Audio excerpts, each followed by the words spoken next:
Baik, saya akan menyampaikan materi tentang pajak daerah. Yang pertama yaitu definisi pajak.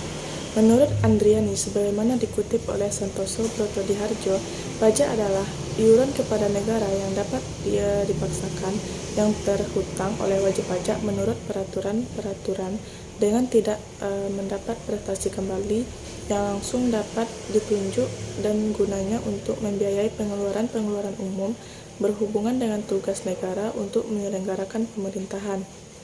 Menurut N.J. Feldman, sebagaimana dikutip oleh Erli Suwandi, pajak adalah prestasi yang dipaksakan sepihak oleh dan terhutang kepada penguasa menurut norma-norma yang ditetapkan secara umum, tanpa ada kontra prestasi dan semata-mata digunakan untuk menutup pengeluaran-pengeluaran umum.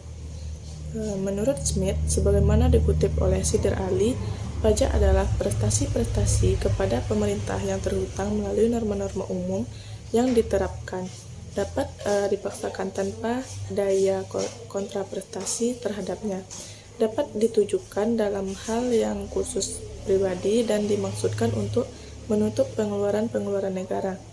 Dari beberapa definisi tersebut, jika dirangkum dapat menghasilkan rumusan pengertian pajak yang tidak akan mengalami pergeseran meskipun terjadi perubahan peraturan perundang-undangan pajak. Rumusannya adalah pungutan yang dilakukan oleh negara berdasarkan undang-undang, pelaksanaannya dapat dipaksakan dan kepada wajib pajak tidak ada jasa balik secara langsung. Yang kedua yaitu fungsi pajak. Penjelasan tentang fungsi pajak akan diawali dengan pembicaraan tentang tujuan pajak, sebab selain mempunyai fungsi secara otomatis, pajak juga mempunyai tujuan. Antara fungsi dan tujuan tentu saja memiliki pengertian yang tidak sama. Tujuan pemungutan pajak adalah untuk mencapai kondisi ideal dari suatu negara. Oleh karena itu, tujuan pemungutan pajak mempunyai hubungan yang sangat erat dengan tujuan negara, sehingga tujuan pajak tidak dapat dilepaskan dari tujuan negara. Fungsi pajak ditentukan oleh pemerintah dengan menggunakan dua cara, antara lain yang pertama cara umum. Tarif pajak dapat dibedakan menjadi 4 macam, antara lain yang pertama tarif sepadan atau proporsional. Tarif sepadan adalah penentuan tarif dengan persentase pengenaan yang tidak berubah walaupun jumlah pajak yang harus dibayar berubah menurut jumlah yang dipakai sebagai dasar pemungutan pajak, seperti pajak daerah yang diatur dengan Peraturan Daerah Provinsi Daerah Istimewa Yogyakarta Nomor 1 Tahun 2002. Pajak daerah yang diatur dengan peraturan daerah tersebut antara lain ialah pajak hotel dengan tarif 10% akan dikenakan terhadap jumlah uang yang dibayarkan oleh setiap konsumen kepada pihak pengelola hotel. Pajak restoran dengan tarif 10% akan dikenakan terhadap jumlah uang yang akan dibayarkan oleh konsumen kepada pengelola restoran.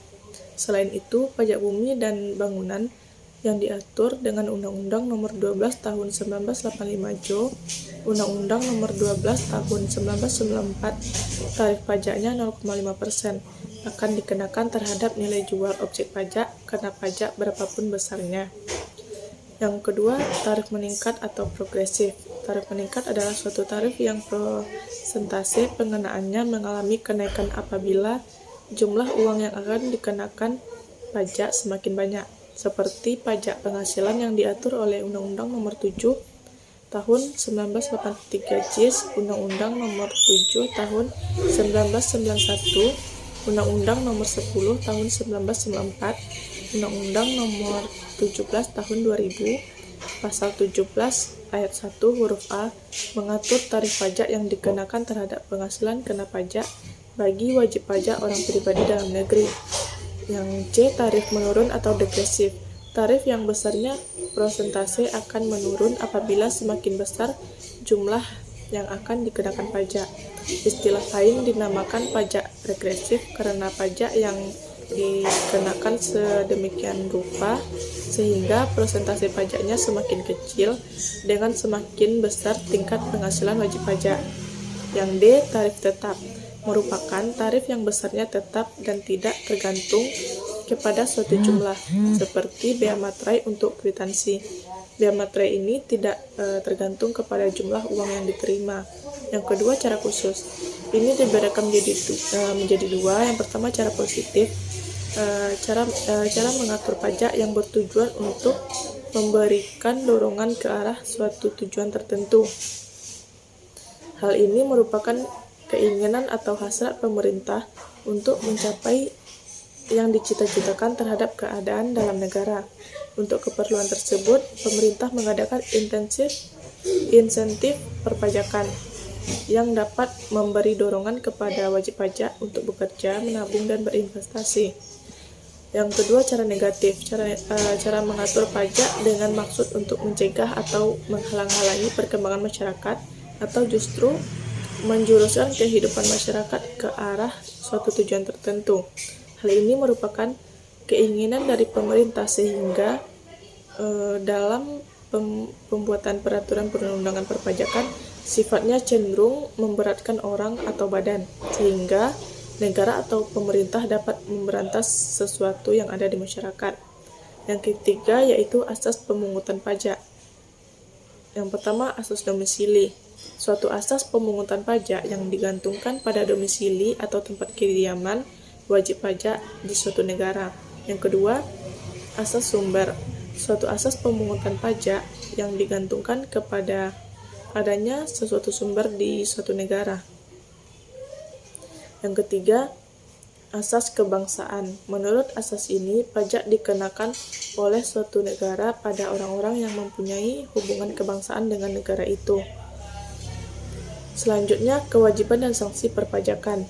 Yang pertama, kewajiban perpajakan.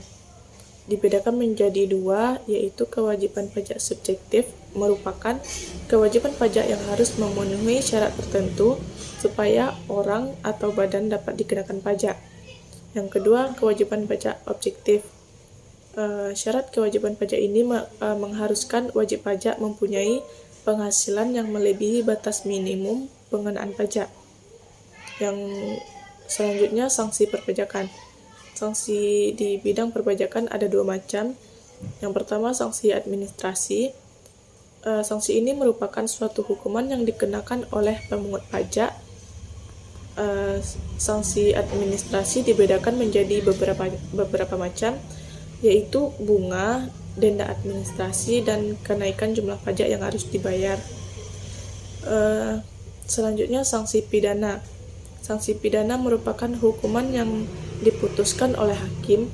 Karena itu, setiap terjadi kasus yang dapat dijatuhi sanksi pidana, perkaranya harus diajukan ke pengadilan umum. Sanksi pidana dapat berupa denda pidana, pidana kurungan, maupun pidana penjara. Yang kelima yaitu sistem pengenaan pajak. Yang pertama, sistem Official Assessment System merupakan suatu sistem pemungutan pajak yang memberi kewenangan kepada pemerintah sebagai pihak pemungut pajak atau fiskus untuk menghitung dan menetapkan besar kecilnya jumlah hutang pajak yang harus dibayar oleh wajib pajak sebagai penanggung pajak. Yang kedua, Semi-Self-Assessment System, suatu sistem pemungutan pajak yang memberikan kewenangan menentukan berapa jumlah pajak yang terhutang berada pada kedua belah pihak, pemungut pajak dan wajib pajak. Yang ketiga, Self-Assessment System. Pemungutan pajak di Indonesia sampai dengan tahun 1983 masih menggunakan sistem ini. Kemudian setelah dilakukan pembaharuan peraturan perundang-undangan perpajakan, hasilnya menetapkan bahwa pemungutan pajak tidak lagi menggunakan sistem Official Assessment System, melainkan menggunakan Self-Assessment System. Yang selanjutnya, Withholding System. Sistem pemungutan pajak ini memberikan kewenangan kepada pihak ketiga untuk menghitung dan menetapkan besar kecilnya jumlah pajak yang terhutang. Yang terakhir, penggolongan pajak. Di antaranya yang pertama, pajak langsung dan tidak langsung. Yang kedua, pajak subjektif dan pajak objektif. Dan yang terakhir, pajak umum dan pajak daerah. Sekian dari saya. Assalamualaikum warahmatullahi wabarakatuh.